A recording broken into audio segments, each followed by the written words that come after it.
Dear student, आपका अपने YouTube channel उड़ान हरियाणा पर स्वागत है। डियर स्टूडेंट, आज हम कक्षा 8 विषय विज्ञान कार्य पुस्तिका के अंदर अध्याय 2 सूक्ष्म जीव मित्र एवं शत्रु के प्रश्नोत्तर हल करेंगे। तो जो बच्चे चैनल को देख रहे हैं जिन बच्चों ने अभी तक चैनल को सब्सक्राइब नहीं किया हुआ है, सब्सक्राइब कर ले, लाइक कर दें और अपने साथियों को शेयर कर दें। तो शुरू करते हैं आज की क्लास, सूक्ष्म जीव मित्र एवं शत्रु। तो यहाँ पर आप ऊपर देख सकते हो, सबसे पहले लिखा वायरस। ये बेहद सूक्ष्म और एक कोशिकीय होते हैं जिन्हें निर्जीव व सजीव दोनों की श्रेणियों में रखा जाता है। तो प्यारे बच्चों, जो वायरस होते हैं अगर किसी जीव के शरीर से बाहर है तो वो निर्जीव लगते हैं, और किसी जीव के शरीर में आ जाते हैं तो वो सक्रिय हो जाते हैं। इसलिए इन दोनों के बीच की योजक कड़ी कहा जाता है। ये विभिन्न आकृति के होते हैं, जैसे छड़ाकार, गोलाकार आदि। ये अपने भोजन के लिए दूसरे जीवों पर निर्भर रहते हैं, इन्हें परजीवी कहा जाता है। जीवाणु ये एक कोशिकीय होते हैं, ये सभी जगहों पर पाए जाते हैं, यहाँ तक कि मनुष्य के शरीर में भी ये विभिन्न आकृतियों के होते हैं और परजीवी कहलाते हैं, जैसे छड़नुमा, स्पाइरल जीवाणु आदि। कवक में क्या है, ये एक कोशिकीय भी होते हैं और बहुकोशिकीय भी। जो कवक अपना भोजन सड़े गले या मृत पदार्थों से प्राप्त करते हैं, मृतोपजीवी कहलाते हैं। जो दूसरे सजीवों पर निर्भर करते हैं, उन्हें परजीवी कहते हैं। इनके अलावा भी कई अन्य प्रकार के सूक्ष्म जीव होते हैं जो एक कोशिकीय होते हैं। ये सूक्ष्म जीव मनुष्य के लिए लाभदायक भी होते हैं और हानिकारक, जैसे म्यूकर, पेनिसिलियम आदि। तो प्यारे बच्चों, यहाँ पर एक बाढ़ की स्थिति दिखाई गई है बारिश के बाद। गतिविधि 1, तुमने अपने आसपास की ज़मीन पर छोटे छोटे गड्ढे तो देखे होंगे। तुमने उन्हें बारिश में भरते हुए देखा होगा, परंतु जैसे वर्षा ऋतु का समय निकलता है, इन गड्ढों में भरा पानी गंदा धुंधला दिखने लगता है और उसमें छोटे छोटे जीव, मच्छर आदि इकट्ठा होने लगते हैं। तुम इस पानी की थोड़ी मात्रा लो, इसकी बोतल में इकट्ठा करो और इस पानी की कुछ बूंद स्लाइड पर डालो। इसे माइक्रोस्कोप में देखो। पाठ 8, कोशिका संरचना प्रकार की गतिविधि 1 की सहायता से लेकर तुम अपना माइक्रोस्कोप भी बना सकते हो। तुम्हें क्या दिखाई देता, जो दिखा उसका चित्र भी बनाओ। सूक्ष्म जीव दिखाई देते हैं, प्रोटोजोआ, स्पाइरोगायरा, शैवाल। तो यहाँ पर मैंने इनके चित्र बना दिए हैं, अमीबा, स्पाइरोगायरा और नीलहरित शैवाल के। तो माइक्रोस्कोप में दिखाई देने वाली संरचना के लक्षण लिखो। तो नीले हरे रंग के सूक्ष्म जीव, अनियमित आकृति, गतिशील सूक्ष्म जीव।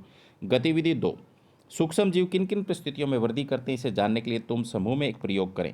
इस प्रयोग के लिए हमें चाहिए पॉलीथीन की थैलियाँ, सेब के टुकड़े, संतरे की फांकें, केले के छिलके, आलू के टुकड़े, ब्रेड, रोटी, फूल की पत्तियाँ, मोमबत्ती, माचिस। सेब, संतरे और आलू के टुकड़े, इन सभी जैव पदार्थों की थोड़ी थोड़ी मात्रा लो और एक पॉलीथीन की थैली में डालो। प्रश्न नंबर 2, इसी तरह की अलग अलग 5 थैलियाँ और बना लो और सारणी में दी गई परिस्थितियों के अनुसार रखो और उनके अवलोकन करो। क्रम संख्या, क्या वह किस स्थिति में रखा। सूक्ष्म जीव की वृद्धि कैसी, अत्यधिक, अधिक, कम, बिल्कुल नहीं। तो सबसे पहले सूखा जैव पदार्थ खुली थैली के अंदर लिया, प्रकाश में रखा तो बिल्कुल नहीं होगी। सूखा जैव पदार्थ खुली थैली के अंदर रखा, अंधेरे में रखा तो कम होगी। सूखा जैव पदार्थ बंद थैली में प्रकाश में रखा तो कम होगी। सूखा जैव पदार्थ बंद थैली अंधेरे में रखा तो कम होगी। जैव पदार्थ गीला करके खुली थैली में रखा तो अधिक होगी। जैव पदार्थ गीला करके बंद थैली में रख दिया तो अत्यधिक वृद्धि होगी सूक्ष्म जीवों की। क्या जीवाणु हमारे शरीर में भी पाए जाते हैं, अपने शिक्षक और साथियों से चर्चा करके लिखो। हाँ, कुछ लाभदायक जीवाणु जो हमारे भोजन में होते हैं वे हमारे शरीर में चले जाते हैं, और हानिकारक सूक्ष्म जीव भी उनके साथ हमारे शरीर में चले जाते हैं। हमारे शरीर में सूक्ष्म जीव भोजन का पाचन भी करते हैं। जैसे दही को खाते हैं तो दही में लैक्टोबैसिलस होता है, वो हमारे शरीर में चला जाता है। सूक्ष्म जीव कौन कौन से आवास में रहते हैं, तो वायु में, जल, थल, उष्ण स्थानों, जीवों के शरीर में सभी जगह रहते हैं। कुछ सूक्ष्म जीव हमारे शरीर में भी पाए जाते हैं, ऐसे कुछ सूक्ष्म जीव के नाम लिखो। तो जीवाणु, ई कोलाई, लैक्टोबैसिलस। गर्मी के दिनों में खाद्य पदार्थ जैसे सब्जी, दाल, दूध इत्यादि जल्दी खराब हो जाते हैं। ज़्यादातर घरों में खाद्य पदार्थों को खराब होने से बचाने के लिए उन्हें फ्रीज में रख दिया जाता है। जिन घरों में फ्रीज नहीं होता वहाँ खाद्य पदार्थों को सुरक्षित रखने के लिए अन्य तरीके अपनाए जाते हैं, जैसे गर्म करके रखते हैं। निम्न प्रश्नों के उत्तर दो। फ्रिज या रेफ्रिजरेटर में रखने पर खाद्य पदार्थ शीघ्र खराब नहीं होते, क्यों? क्योंकि कम तापमान पर सूक्ष्म जीव की वृद्धि रुक जाती है जो भोजन को खराब करते हैं। बड़े स्तर पर इसी विधि से खाद्य सामग्री, फलों, सब्जियों आदि को सुरक्षित रखने के लिए व्यापारी किसका उपयोग करते हैं, तो कोल्ड स्टोरेज के अंदर रखते हैं। बड़े बड़े गोदाम होते हैं, वो ठंडे करके उसके अंदर फसलों को रखते हैं। घरों में रेफ्रिजरेटर के अलावा कौन से साधन या विधियाँ हैं जिनके खाद्य पदार्थों को सुरक्षित रखा जा सकता है, पता करके लिखो। तो गर्म करके रख सकते हैं, अचार मुरब्बा को जैम बनाकर, फलों को सुखा कर रख सकते हैं। यदि दूध को बिना गर्म किए रख दिया जाए तो वह खराब क्यों हो जाता है, क्योंकि उसमें सूक्ष्म जीव तेजी से वृद्धि कर जाते हैं। निम्न प्रश्नों के उत्तर दो। मटर के पौधों की जड़ों में कौन से जीवाणु पाए जाते हैं, इनका क्या कार्य है, तो राइजोबियम जीवाणु कार्य है वायुमंडलीय नाइट्रोजन का स्थिरीकरण करना।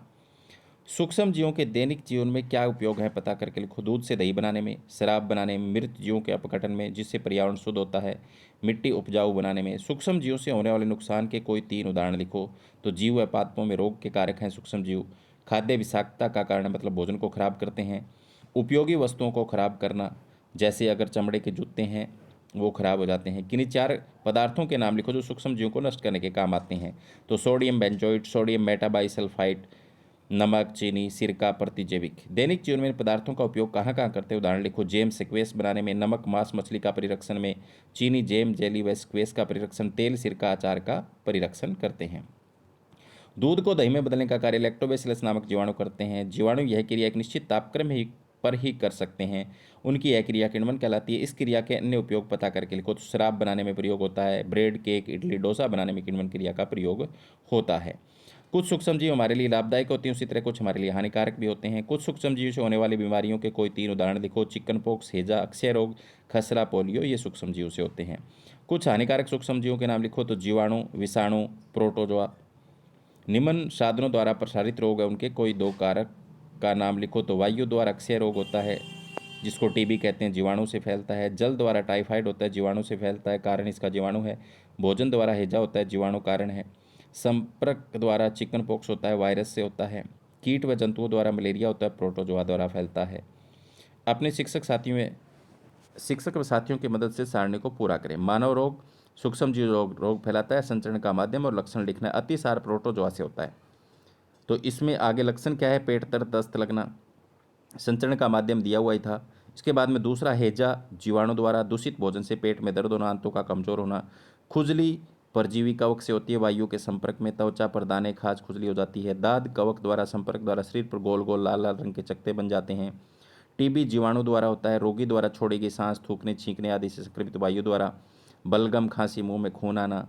टाइफाइड जीवाणु से होता है, दूषित जल से बार बार बुखार आना। पीलिया वायरस द्वारा होता है, दूषित जल और भोजन से शरीर का पीला पड़ना, भूखने लगना, मूत्र अधिक पीले रंग का आना। अपशिष्ट जल के उपचार में सूक्ष्मजीव किस प्रकार सहायक है? तो सूक्ष्मजीव अपशिष्ट जल में पाए जाने वाले औषधियों को खाते हैं व अपघटित करते हैं। जंतुओं, पादपों, नाइट्रोजन का उपयोग करते रहने पर भी वायुमंडल में इसकी मात्रा स्थिर बनी रहती है। ऐसा नाइट्रोजन चक्कर के द्वारा होता है। यह चक्कर निरंतर चलता रहता है। पौधों में सूक्ष्म जीवों द्वारा उत्पन्न होने वाले कोई 3 रोगों के नाम है, उनके कारक भी लिखो। तो गेहूं की रस्ट कवक द्वारा, नींबू का कैंकर रोग जीवाणु द्वारा, भिंडी का पीत रोग वायरस द्वारा। पाठ्य पुस्तक की प्रश्न संख्या 27 से चित्र 2.10 में नाइट्रोजन चक्कर का चित्र दिया गया। इस चित्र की सहायता से नीचे दिए गए प्रश्नों के उत्तर दो। नाइट्रोजन पेड़ पौधों तक कैसे पहुंचती है? तो मिट्टी में उपस्थित जीवाणु व नील हरित शैवाल वायुमंडल से नाइट्रोजन को उपयोगी यौगिकों में बदलते हैं, जिन्हें पौधे भूमि से ले लेते हैं। नाइट्रोजन का यौगीकरण क्या अर्थ क्या है? तो जीवाणुओं द्वारा नाइट्रोजन का उपयोगी यौगिकों में बदलना। वर्षा जल में अधिक पैदावार होती है क्योंकि इसमें महत्वपूर्ण नाइट्रेट्स होते हैं जिनको पौधे अपनी जड़ों द्वारा सोख लेते हैं और पैदावार अच्छी होती है। बिजली कड़कने पर चिंगारियों के प्रभाव से ऑक्सीजन से जुड़कर वायुमंडलीय नाइट्रोजन नाइट्रिक ऑक्साइड गैस बनाती है। पानी व ऑक्सीजन से जुड़कर यह नाइट्रिक अम्ल में बदल जाती है। एक अनुमान के मुताबिक 24 घंटों में लगभग 2,50,000 टन नाइट्रिक एसिड इस तरह बनकर और हवा में घुलकर पृथ्वी पर उतर जाता है। यह एसिड मिट्टी में मौजूद कार्बोनेट और क्षारों से अभिक्रिया कर नाइट्रेट बनाता है। सोडियम, पोटेशियम, कैल्शियम व मैग्नीशियम आदि के नाइट्रेट इसी प्रकार से बनते हैं। वनस्पतियों के लिए महत्वपूर्ण पोषक पदार्थ हैं। पौधे अपनी जड़ों द्वारा नाइट्रेट को सोख लेते हैं। तो प्यारे बच्चों, ये थी आज की क्लास जिसमें हमने अध्याय 2 हल किया, सूक्ष्म जीव मित्र शत्रु। मिलते हैं नेक्स्ट क्लास में, तब तक बाय बाय, धन्यवाद।